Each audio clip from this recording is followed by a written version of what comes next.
Assalamualaikum warahmatullahi wabarakatuh. Shalom, Om Swastiastu, Namo Buddhaya, Salam Kebajikan, Rahayu, Rahayu, Rahayu. Salam sejahtera bagi kita semua. Perkenalkan, saya Arsy Amrilanggi dengan NIDN 0027019003.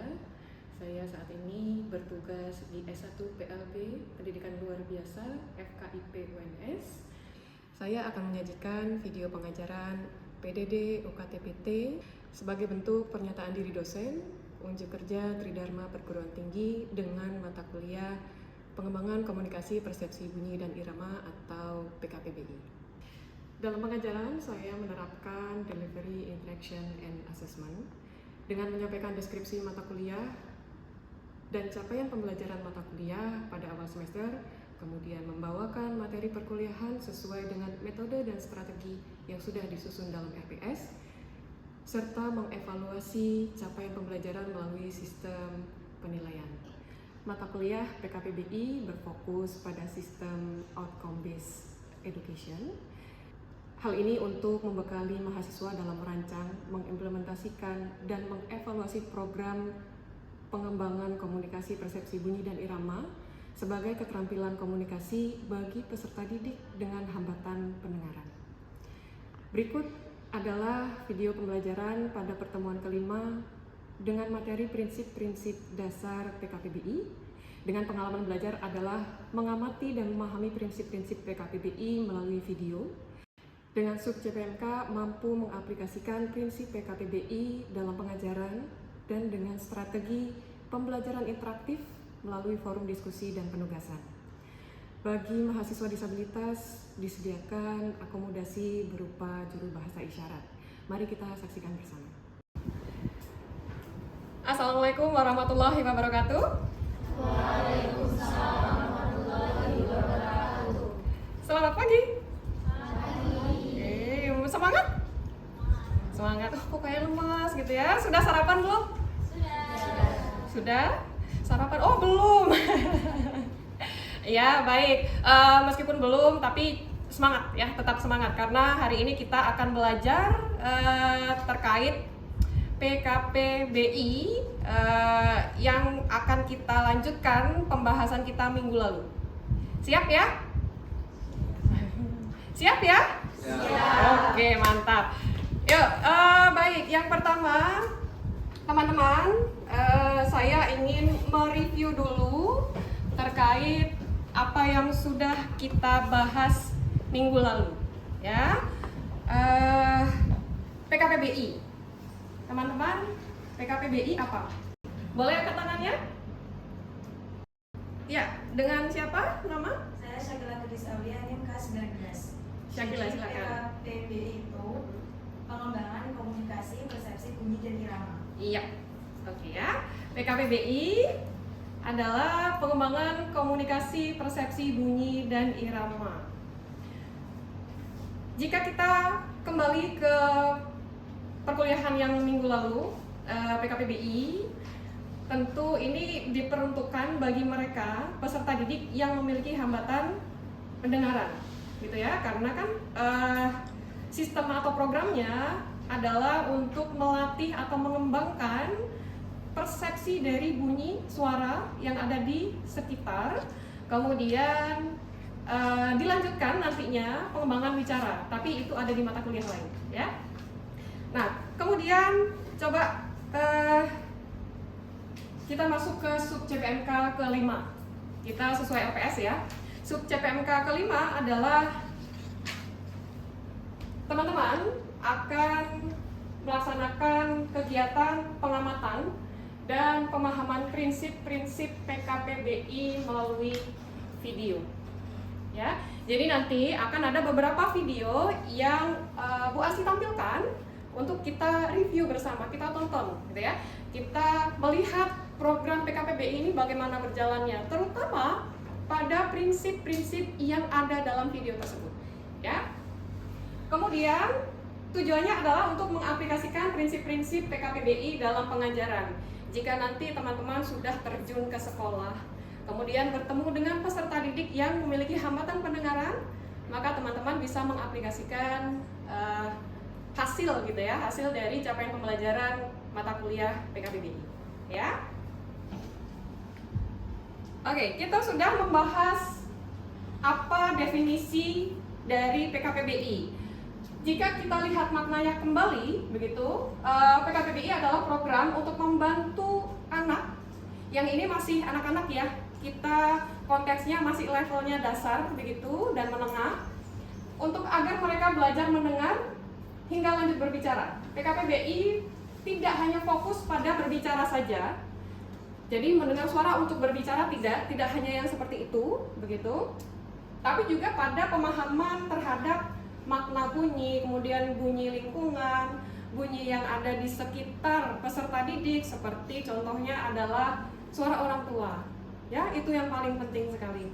Suara guru-guru, suara temannya, dan yang paling utama untuk keselamatan adalah suara lingkungan yang kalau ketika peserta didik ada di luar, mereka akan bisa berhati-hati. Contoh, misal menyeberang jalan di depan sekolah gitu, akan ada suara motor, ada suara mobil, ada suara kring-kring sepeda gitu ya. Persepsi bunyi ini menyadarkan mereka terkait suara-suara yang ada di sekitar, sehingga mereka lebih berhati-hati gitu ya. Mereka lebih bisa melanjutkan hidup dengan aman, nyaman.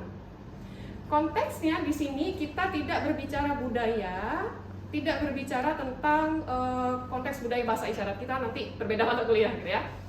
Nah, kemudian manfaat PKPBI apa? Coba kita ulang kembali, kita recall kembali apa yang sudah kita bahas, diskusikan minggu-minggu lalu ya. Manfaatnya agar mereka bisa berinteraksi dengan orang lain, tentu agar berpartisipasi aktif dalam lingkungan sosial dan meningkatkan kualitas hidup. Ingat bahwa PKPBI tidak hanya tentang berbicara, tapi juga meresap gitu ya, meresap sebuah informasi. Contohnya, saya berbicara dengan JBI gitu. Kami sama-sama orang dengar, orang yang tidak memiliki hambatan pendengaran. Namanya orang dengar kan? Nah, kemudian kami berbicara. Saya mendengarkan apa yang disampaikan JBI, kemudian saya merespon dengan suara juga, begitu. Karena saya mendengarkan. Kemudian kalau misal saya memiliki hambatan pendengaran, JBI-nya berbicara dengan suara, saya hanya begini saja. Kalau saya tidak latihan, tidak mengembangkan persepsi bunyi itu, gitu ya. Jika sudah ada persepsi bunyi, maka saya sudah sensitif terhadap bunyi-bunyian, sensitif terhadap suara, sensitif terhadap mungkin getaran gitu ya. Kalau suara kan memang muncul getaran. Nah, kemudian saya akan merespon kalau misal ternyata saya masih nggak paham nih apa bunyinya, apa informasi yang disampaikan, maka saya akan tanya lagi apa, begitu.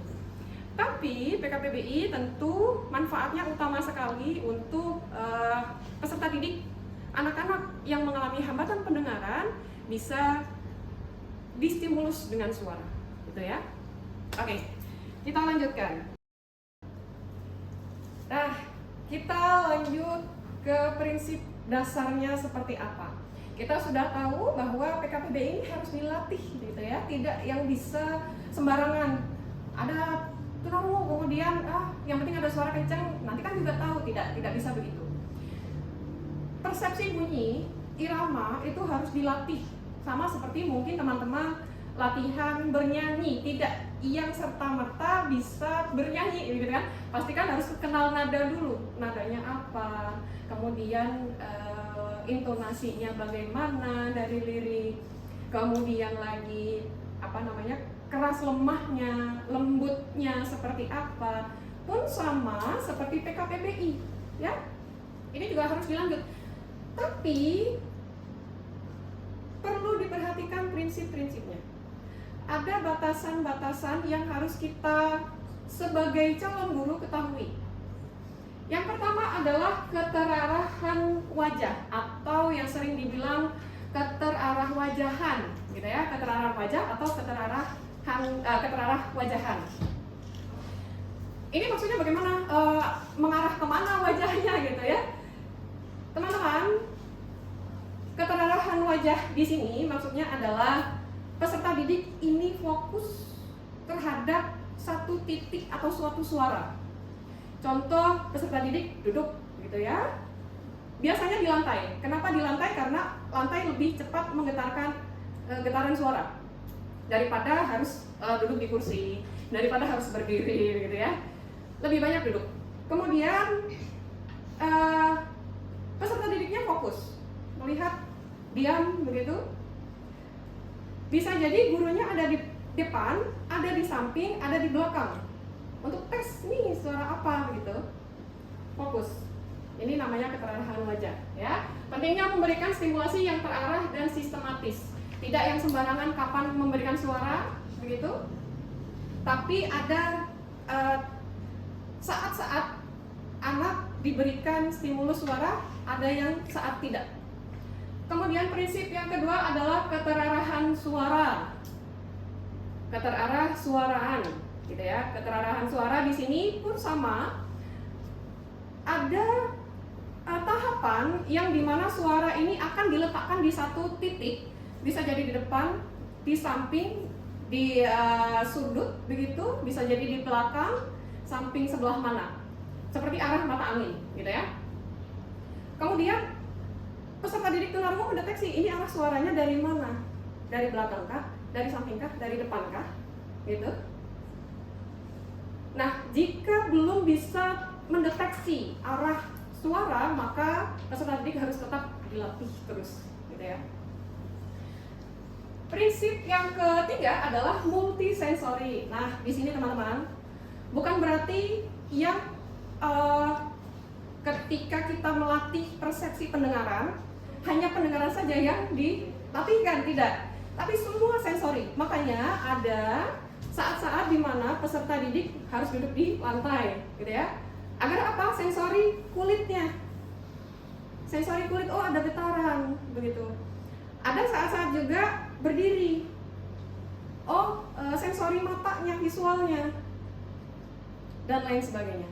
Kadang juga bisa duduk di meja, guru mengetuk meja, gitu ya. Ini sensori getaran. Kemudian prinsip yang keempat adalah menyesuaikan program PKPBI dengan kebutuhan dan kemampuan individu anak.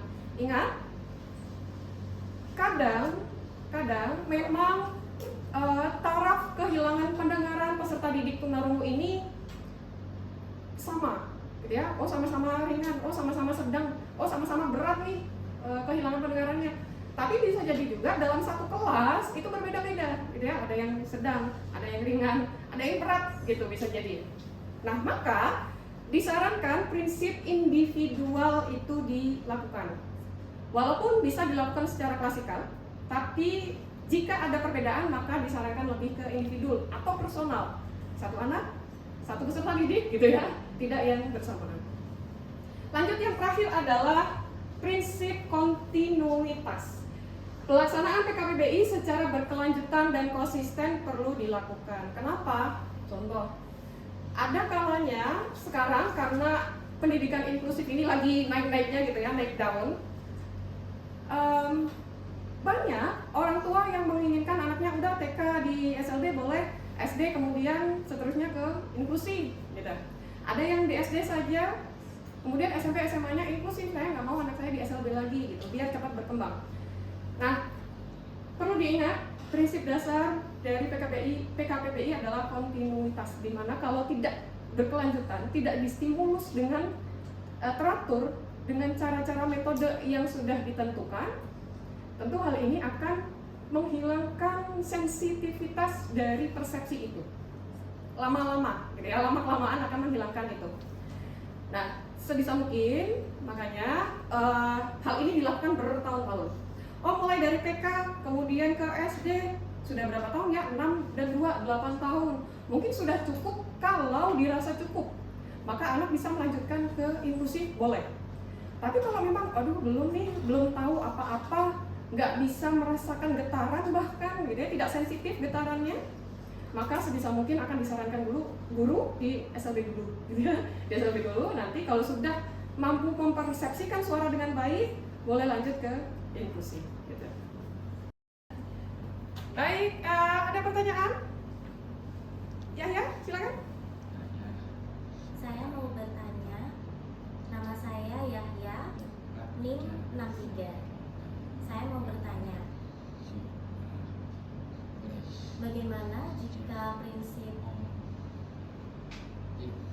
kontinuitas diabaikan. Oke. Terima kasih Yahya atas pertanyaannya. Baik, teman-teman semua, ini Yahya bertanya begitu, bagaimana jika prinsip yang kelima itu diabaikan? Mungkin bisa jadi prinsip kelima ini yang barusan ya kita bahas bahwa ini harus dilanjutkan. Perlu waktu untuk bisa persepsi ini terlatih begitu. Nah, jika ternyata diabaikan oleh, mungkin bisa jadi orang tua memaksa gitu ya, berpindah gitu, maka teman-teman ada waktu dimana ketika peserta didik ini mau pindah gitu ya, atau mungkin dihentikan proses program PKPBI ini, guru akan menyampaikan saran-saran tentang baiknya seperti apa. Contoh bisa jadi guru akan bilang, oh ini Bu ada tempat terapi, Ibu silakan memindahkan anaknya tidak apa-apa ke sekolah inklusif, ke sekolah reguler begitu. Tapi Bu di sini ada program yang begini. Mungkin Ibu silakan dipertimbangkan bisa melanjutkan di sana atau melanjutkan kembali program agar anak tetap bisa melatih persepsi suaranya. Nah, dampaknya apa yang ditanyakan Yahya adalah dampaknya apa kalau ini diabaikan? Tentu program ini tidak akan efektif. PKPBI yang saya sampaikan kembali gitu ya, bahwa ini harus berlanjut. Butuh waktu untuk betul-betul anak peserta didik tunarungu atau hambatan pendengaran ini bisa betul-betul mempersepsikan bunyi-bunyian suara di sekitar. Tidak akan efektif, tidak akan bermanfaat. Kita ulang ya. Manfaatnya adalah kualitas hidup, bisa berinteraksi, berpartisipasi aktif. Jika tidak continue, maka ketika komunikasi dengan orang lain, ketika ada informasi, contoh misal ada suara ambulans atau ada suara nging bahwa tanda bencana gitu ya, bisa jadi anak ini nggak kabur nih, malah diam di tempat jadi korban gitu ya. Jangan sampai seperti itu begitu ya. Maka sebisa mungkin program ini dilanjutkan ya. Oke, baik, kita lanjutkan. Sekarang kita akan nonton video dulu ya, sesuai apa yang saya sampaikan. Ini video pertama, nanti akan ada beberapa video yang perlu kita tonton.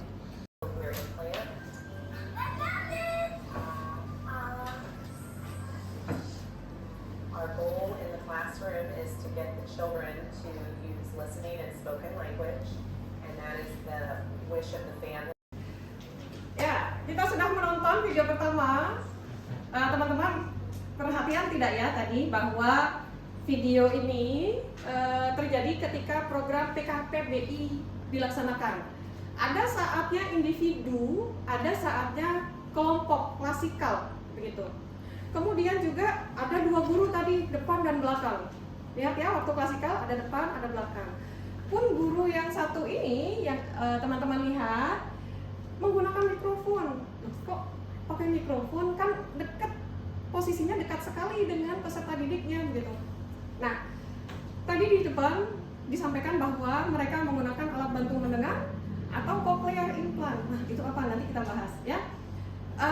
Hal ini akan membantu mikrofon ini tersambung ke namanya loop begitu. Mereka akan sensitif gitu, alat-alat yang digunakan terhadap suara-suara yang masuk ke mikrofon guru tadi. Gitu. Jadi lebih jelas. Tapi suaranya kayak gimana nanti kita lihat ya. Sekarang kita lanjutkan ke materi, metode, dan teknik PKPBI. Ada 4 teman-teman, ini akan menjadi landasan teman-teman untuk nanti berkelompok mengerjakan tugas ya. Yang ada setelah pertemuan ke-8, teman-teman akan simulasi gitu. Ada metode auditori verbal. Hal ini menekankan pada penggunaan pendengaran, fungsinya masih dimanfaatkan begitu, makanya banyak yang menggunakan alat bantu mendengar, ada yang menggunakan cochlear implant. Kemudian ada oral-aural, pendekatan yang fokus pada pengembangan kemampuan bicaranya. Oh, ada, tidak ada, ya, seperti deteksi bunyi, dung, gitu, kemudian angkat tangan, ada, gitu ya. Kemudian juga komkal, pendekatan yang menggabungkan berbagai mode komunikasi. Nah, ini teman-teman, ada isyarat, ada bahasa lisan, ada bahasa tulisan, ya. Ada modenya banyak nih, komkal, semua digunakan. Contoh, teman-teman mungkin semua yang belajar nanti fokus ke B atau hambatan pendengaran, sebisa mungkin bisa belajar isyarat, ya. Oke. Dan juga yang terakhir adalah alat bantu pendengar, berbagai alat bantu. Ini sangat membantu. Tadi saya sampaikan bahwa alat bantu pendengar atau cochlear implant. Ya, kita lanjut. Video pertama adalah pemasangan alat bantu mendengar, fungsinya. Kemudian cochlear implant, dan yang ketiga adalah bagaimana suara alat bantu mendengar ini di telinga mereka yang memiliki atau menggunakan alat bantu mendengar. Ya, kita lihat dulu. Oke, video berikutnya tentang cochlear implant. Cochlear implant is a specialized hearing device to restore hearing to patients who have severe to profound hearing loss. The procedure begins by performing a Kita dengarkan coba bagaimana mereka mendapatkan input suara dari alat bantu mendengar, gitu ya.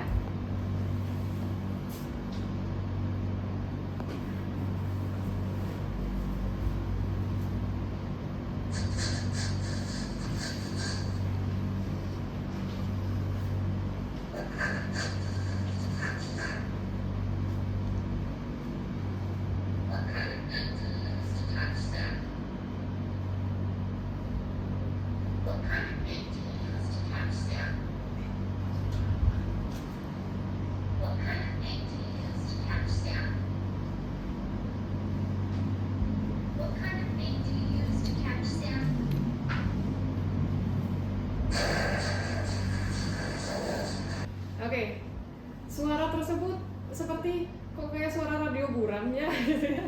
Betul ya? Itu pun sudah menggunakan alat bantu pendengar, apalagi jika tidak.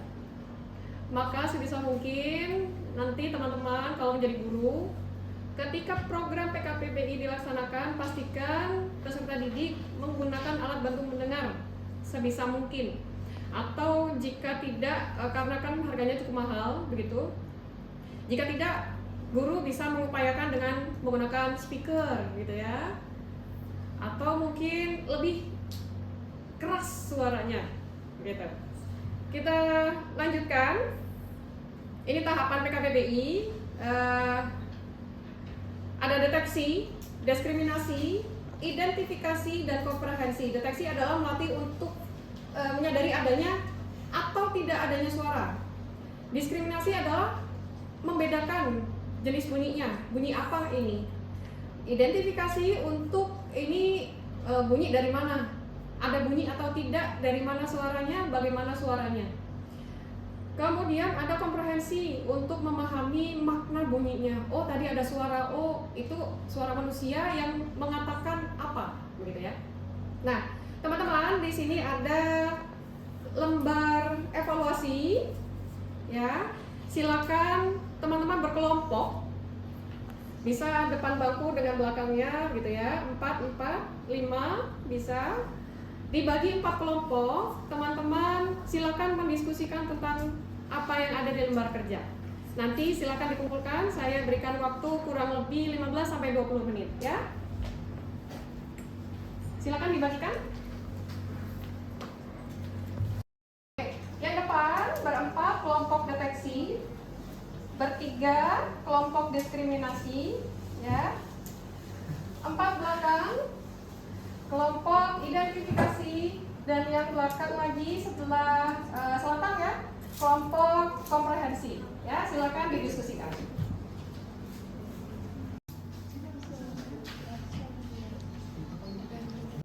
Ya, baik. Teman-teman sudah selesai? Sudah, ya. Hanya 2 pertanyaan saja. Nah, teman-teman sudah dibagi kelompok. Tadi ada 4 kelompok: deteksi, identifikasi, ya, dan sampai komprehensi. Teman-teman,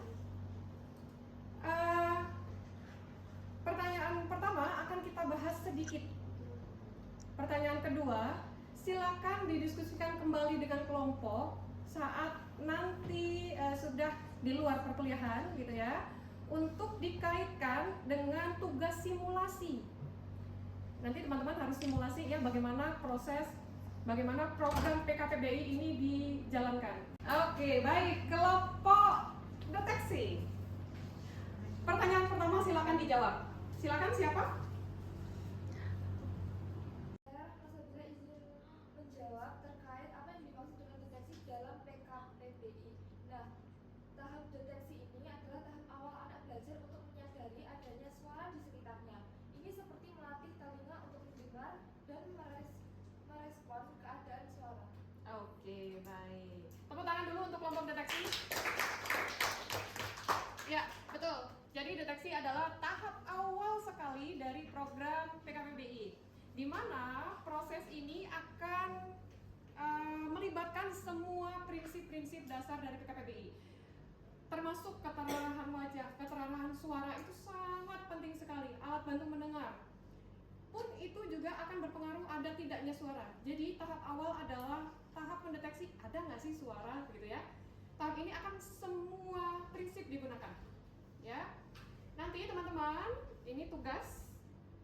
Silakan yang lain tahap-tahapan ini dideskripsikan lebih lanjut. Apakah ada prinsip-prinsip di tahapan keempat ini yang tidak dilaksanakan prinsip itu? Ya, coba diidentifikasi. Nanti pertemuan ke-6 kita akan diskusikan lebih lanjut. Siap? Siap. Oke ya, paham ya? Paham. Baik. Ya, baik teman-teman, sekian materi dari prinsip-prinsip dasar PKPBI. Kita akan melanjutkan di minggu depan. Yang perlu kita garis bawahi dan simpulkan adalah bahwa memang prinsip PKPBI dalam tahapan program PKPBI sangat penting sekali, gitu ya. Jangan sampai diabaikan. Nah, kita pertemuan ke-6 akan membahas terkait tahapan deteksi bunyi, identifikasi bunyi, dan seterusnya, hubungannya dengan prinsip-prinsip yang sudah kita bahas, gitu ya. Terima kasih teman-teman atas atensi dan kehadirannya. Saya akhiri dulu. Wassalamualaikum warahmatullahi wabarakatuh. Selamat pagi. Terima kasih, Bu.